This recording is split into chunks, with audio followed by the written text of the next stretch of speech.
Parlons des Key Point Indicators. Ce n'est pas un cours d'anglais, hein. Ça veut dire les indicateurs clés de la gestion, justement, de la formation, du recrutement et des mobilités. Alors, pourquoi c'est important? C'est parce que le comité de direction, en général, a une fausse idée de la gestion de la formation.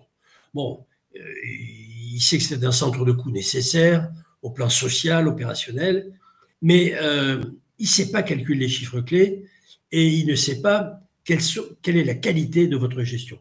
Eh bien, avec un simple petit tableur qui est à votre disposition, que nous mettons à votre disposition, et avec simplement 10 chiffres, vous êtes capable de voir vous-même si la gestion est optimale et si vous financez au mieux.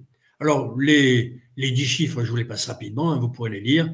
Le nombre de salariés, le nombre de salariés qui a accédé à la formation, la masse salariale brute chargée, le coût de la formation, c'est-à-dire en mettant vraiment tous les coûts, hein, y compris s'il y a des bâtiments à amortir, le nombre total d'heures de formation, en interne et en externe, le nombre d'heures réalisées en interne, le nombre réalisé hors présentiel, c'est-à-dire en dehors du stage habituel où on est tous autour d'une table, et puis le nombre de recrutements annuels, combien de personnes vous recrutez chaque année, les refinancements que vous avez obtenus jusqu'à aujourd'hui, et enfin, le nombre d'alternants que vous avez en ce moment. 10 chiffres. 10 chiffres que vous allez trouver facilement. Vous n'avez même pas besoin de nous les fournir. Vous allez pouvoir les analyser grâce à ce tableur.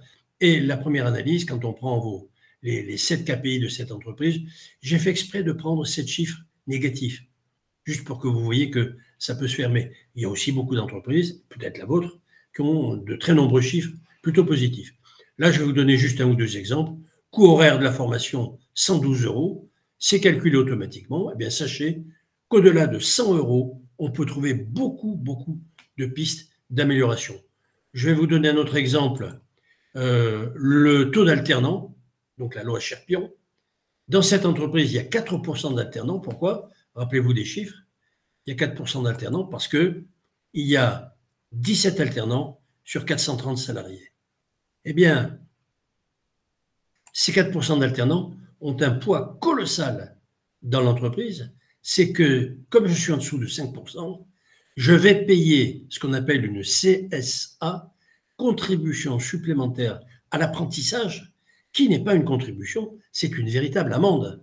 Et cette amende, 0,6% de la masse salariale, ça représente plus de 80 000 € d'amende, simplement parce qu'il me manque deux alternants.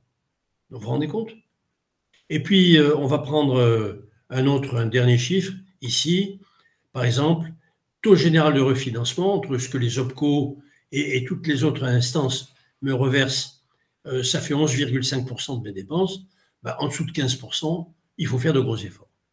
Et automatiquement, ce tableur que vous allez pouvoir utiliser vous permet d'avoir tout seul, en votre âme et conscience, sans en parler à votre direction, sans même nous en parler à nous, eh bien, vous saurez jusqu'à où vous pourrez aller. Et là, le chiffre est quand même modeste par rapport à ce que vous pourriez faire. Mais il ne fallait pas trop non plus faire rêver.